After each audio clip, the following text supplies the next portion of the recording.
11 दिसंबर 1931 पैदा हुए थे और सारे देश में उनके छोटे केंद्र हों बड़े केंद्र हों, ये तो बहुत बड़ा केंद्र है, दिल्ली में मुख्य केंद्र है नॉर्थ इंडिया में, तो सारे देश में लहर आई हुई है उनके जन्मदिन मनाने की।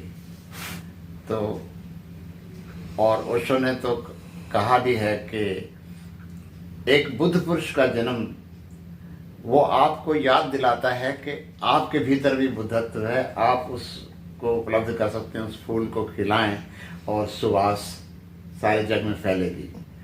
तो उनका ये संदेश देने के लिए कि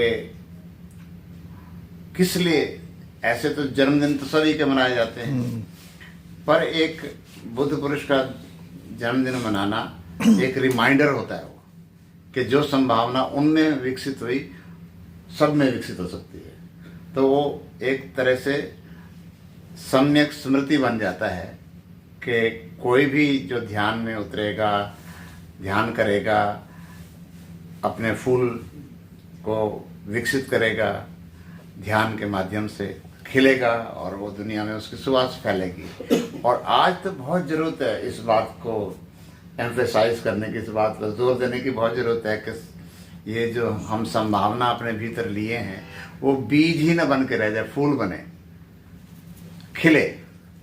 तो वो ये जो उत्सव हैं उसी चीज़ के रिमाइंडर हैं। और सच्चा उत्सव जो होता है वो जैसे एक शब्द है ना, उत्स भीतर से आता है, एंटरटेनमेंट नहीं है ये बात, ये अंदर से उपजी हुई ध्यान की भाव दशा है। जब मस्ती आती है ध्यान में तो तब आप कुछ बांट सकते हैं और आप करते नहीं हो, होता है। इससे जैसे आप फूल कुछ कर नहीं रहा, खिला हुआ है, उसके आप निकट जाते हैं, सुवास मिलती है, उसका कोई वो पकड़ना नहीं है, एक्टिव पार्ट नहीं है कि आप आए मेरे पास, वो अपने आप खींचती है। तो ये जो रिमाइंडर है उत्सव मनाने का, वही अभिप्राय है। तो आज के सर एक्टिविटी क्या कुछ यहाँ हुई है? आज हमने सामान्यतः हमारा जो दैनंदिन कार्यक्रम होता है, दिन शुरू होता है सक्रिय ध्यान से, जिसको कहते हैं डायनामिक मेडिटेशन। तो 7 बजे डायनामिक मेडिटेशन हुआ और फिर वो 1-1.5 घंटा चलता है। उसके बाद ब्रेकफास्ट होता है और फिर हम दूसरे सत्र में ओशो की वाणी को सुनते हैं और एक निष्क्रिय ध्यान करते हैं। पहले सक्रिय हो गया, ध्यान अपने आप में निष्क्रियता ही है, लेकिन सक्रिय इसलिए करते हैं कि ताकि आपकी ऊर्जा जगी हुई हो, सोए हुए ना हो, पूरी तरह प्रदीप्त हो।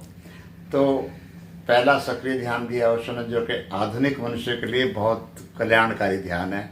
उसमें ये है कि आप के जो भीतर दमित भाव हैं, जो आपने नहीं किए, उसका एक प्रकार से उनसे मुक्ति हो जाती है। ऐसी ब्रीदिंग टेक्निक, श्वास की प्रक्रिया है कि वो सब कुछ सतह पर आ जाए, अचेतन की परतें खुल जाएं और आप उलीच दें और निर्भर हो जाएं। तो निर्भर दशा में ध्यान घटित होता है। तो पहला जो कि बहुत पावरफुल मेडिटेशन है वो हम सक्रिय ध्यान करते हैं। फिर उसके बाद ब्रेकफास्ट के बाद सीधा कोई सक्रिय ध्यान करने की ज़रूरत नहीं है। फिर हम विपस्सना जैसा ध्यान या आनापानसति योग जैसा ध्यान, तो आज वही हुआ, विपस्सना जैसा ध्यान। और ओशो की वाणी को सुना पहले, क्योंकि जो लोग आते हैं उनमें बहुत नए होते हैं, उनको कुछ सुनाना ज़रूरी होता है पहले ओशो की वाणी से। तो वो हम टेप लगाते हैं, उनके ध्वनि मुद्रित प्रवचन हैं बहुत सारे, 10,000 घंटे के हैं हमारे पास। 10,000 घंटे का प्रवचन है? हाँ, उनके आप लोग आर्काइव में रखे हैं? हाँ, आर्काइव में रखे हैं। और ऐसे 1700 घंटे के वीडियो भी हैं। वो जो वीडियो हम रात को चलाते हैं, अच्छा टाइम होता है चलाने का। तो फिर आज का जो विशेष है मामला वो ये है कि हम इसको, जैसे ओशो ने गोरखनाथ बोलते हैं कि हंसते खेलते ध्यान करो, गंभीर मत बनाओ उसको। दुनिया पहले ही बहुत गंभीर है। हाँ, इतनी गंभीरता बीमारी बन जाती है, रोग बन जाता है, अहंकार बन जाता है। तो उसको हमने लाफ्टर मेडिटेशन भी किया पहले, तो 3 आज हो चुके। और अंत में हमने अभी लंच के पहले खूब समा बंधा था, हजारों लोग नाच रहे थे उसमें लाइव म्यूजिक। सामान्यतः हमारा लाइव म्यूजिक नहीं होता, पर ऐसे उत्सवों पर होता है। तो 10-12 गाने बजाने वाले लोग इसमें सब अलग अलग क्षेत्रों से आए हुए जो यहाँ इस प्रोग्राम में जैसे किस किस क्षेत्र से लोग आए हैं, कहाँ कहाँ से, और उनका एक्टिविटी तो क्या सारी है? दुनिया से अलग अलग जगहों से आए हैं, भारत भर से आए हैं। यहाँ रशिया है के लोग मैंने देखे अभी, और जापानीज देखे हैं, और यूरोपियन देखे हैं, ऐसे आते हैं। ये इसके पहले एक मिस्टिक रोज मेडिटेशन था जो हमारा ओशो का दिया हुआ सबसे फेमस मेडिटेशन आपके तरफ से क्या है? डायनेमिक मेडिटेशन की डायनेमिक मैं बात कर रहा हूँ। तो उसके लिए कुछ एक्टिविटी दिखा सकते हैं? हाँ, आपको उसका फुटेज हो तो दे दीजिएगा। हाँ दे देंगे, फोटो दे देंगे। देखिए। हाँ, वो आए गए, यहाँ ध्यान किया चले गए। देश भर में तो लाखों सन्यासी हैं और हमारे सैकड़ों केंद्र भी हैं, तो जिसको जहाँ नज़दीक पड़ता है वो वहाँ चला जाता है। पर नॉर्थ इंडिया के लिए ये एक मुख्य केंद्र है जहाँ लोग आते तो हैं। सर दिल्ली में टोटल यही एक सेंटर है या दिल्ली के अलग अलग क्षेत्रों नहीं, में भी? दिल्ली के आसपास भी बहुत है, कई सारे सेंटर छोटे छोटे सेंटर हैं। जो ध्यान तो 365 दिन होना होता है, वो हर रोज तो ट्रैवल करके कोई आएगा नहीं यहाँ पे। तो कोई गुड़गांव में कर लेता है, कोई कहीं और कर लेता है, सोनीपत में कर लेता है, करनाल में कर लेता है, पानीपत, गोहाना, जिस सारी जगहों पर केंद्र हैं। तो केंद्रों की कमी नहीं है, पर जब आपको टोटली अपनी बैटरी रिचार्ज करनी हो तो यहाँ आना पड़ता है क्योंकि यहाँ इतनी बड़ी एनर्जी फील्ड है ना उस समय, बुद्धा फील्ड है। हाँ, तो इसलिए ऐसे अवसरों पर इस समय इस ओशो संस्था से कितने लोग जुड़े होंगे आपके यहाँ पे? ओशो ने कोई संस्था से जोड़ने की बात संस्था कभी नहीं की। ओशो ने हमेशा व्यक्ति की निजता का सम्मान किया है। आप जब संन्यास दीक्षा भी लेते हैं ना, जो कि आज होगी, आज शाम को संन्यास दीक्षा भी होगी, तो उसमें हम एक फॉर्म देते हैं, उसे लिखा होता है कि आप किसी ऑर्गेनाइजेशन का हिस्सा नहीं हो रहे हैं, किसी आपका हिस्से सीधा जुड़े नहीं। संबंध ओशो से ही है। आप आए, आपका उत्तरदायित्व तो अपना ही है, कैसे आप जीवन को जिएंगे। पर संन्यास कोई संबंधित होने वाली बात नहीं है, ऐसे कि जैसे वो होता है कि रिश्तेदार हो गए, ऐसा नहीं है। या शिष्य हो गए तो आपको ना ये कर्तव्य का पालन करना ही है, आना ही है यहाँ पे। तो कोई हम किसी को ऐसी कोई ड्यूटी नहीं देते कि यहाँ आके आपको आना ही है, वो अपनी स्वतंत्रता से आए। कोई एलिजिबिलिटी भी तय है? कोई संन्यास लेने का कोई मूल मंत्र होगा? हाँ, मूल मंत्र तो क्या है? अवेयरनेस। अच्छा, एक तरह से सजग रहें, साक्षी भाव से जिए। जो भी काम कर रहे हैं दुनिया में, उसके साथ माइंडफुलनेस जोड़ते हैं। तो आज सर कितने लोग दीक्षा लेंगे ये? आज तो मेरे ख्याल से कोई 20-21 लोग तो लेने वाले हैं। 20-21? हाँ, मैंने वो फॉर्म देखे हैं अभी, मेरे पास 15-16 तो आ चुके थे।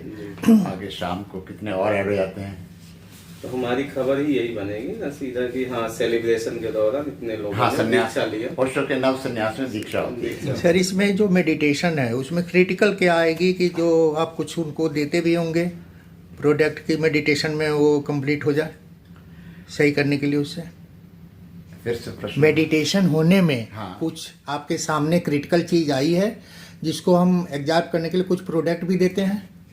बिल्कुल, वो एक्चुअली जब हम मेडिटेशन शिविर हाँ। ले रहे होते हैं तो हम एक घंटा शेयरिंग सेशन रखते हैं। जिस किसी के प्रश्न होते हैं, जैसे आपका प्रश्न है, तो हम उनको समाधान करते हैं, उनको बताते हैं कि इस चीज़ को कैसे आप डील कर सकते हैं। और कुछ लोग जो पहले से करते आ रहे हैं, उनकी भी कोई अगर समस्या खड़ी हो गई किसी कारण से कि ध्यान करने से मुझे ये हुआ, मैं इस अवस्था से गुजर रहा हूँ, तो उसको हम सपोर्ट करते हैं। तो क्या दीक्षा लेने के बाद उनका कोई ऐसा भी कंडीशन है कि आपको यहाँ रहना है नहीं, या ऐसा कुछ? हमारी ओर से कोई कंडीशन नहीं है। हम 3 दिन का इंट्रोडक्टरी शिविर यहाँ होता है। वैसे 21 दिन के भी शिविर होते हैं, 7 दिन के भी होते हैं, 10 दिन वाले भी होते हैं।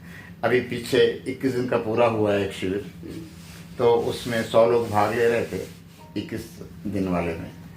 तो वो ऐसा समझो कि जिसने कुछ महीने इस तरह का हल्का फुल्का ध्यान कर लिया, फिर हम उसको इंटेंस मेडिटेशन में ले जाने के लिए सहयोग देते हैं। शिविर कैंप में आने के लिए कुछ प्रोफार्मा बना होगा, फार्म जो भरवाते हैं उसमें हाँ। क्या क्या टर्म्स होते हैं? उसमें जैसे मैंने कहा कि उनका वो अपनी मर्जी से आए हैं, उनको अगर ठीक लग रहा है तो रुके, तो जुड़ेंगे। हाँ, उनको कोई बाध्य नहीं किया जाता है कि आपको ये करना ही है। उनको चुनाव दिया जाता है कि ओशो की इतनी ध्यान विधियां हैं, उनमें से आपको जो अनुकूल लगती है वो घर पे भी करते रहो, फिर यहाँ आके अगर कहीं बाधा आती है तो फिर हम अवेलेबल हैं। ठीक है। Thank you sir. नहीं, जो लोग दूर से आते हैं हाँ। 7 डेज 21 डेज या मंथ के लिए हाँ। मेडिटेशन करना, उनका कुछ ऐसा सिस्टम फॉर्म वगैरह के लिए भरने का जो यहाँ रहने होने का सारा व्यवस्था रखे हैं उसमें? हाँ, वो तो सब होता है, फॉर्मेलिटीज पूरी की जाती। नाम एक बार बता दीजिए सर। मेरा नाम स्वामी चैतन्य कीर्ति है, मैं ओशो वर्ल्ड पत्रिका का संपादक हूँ। Thank you sir.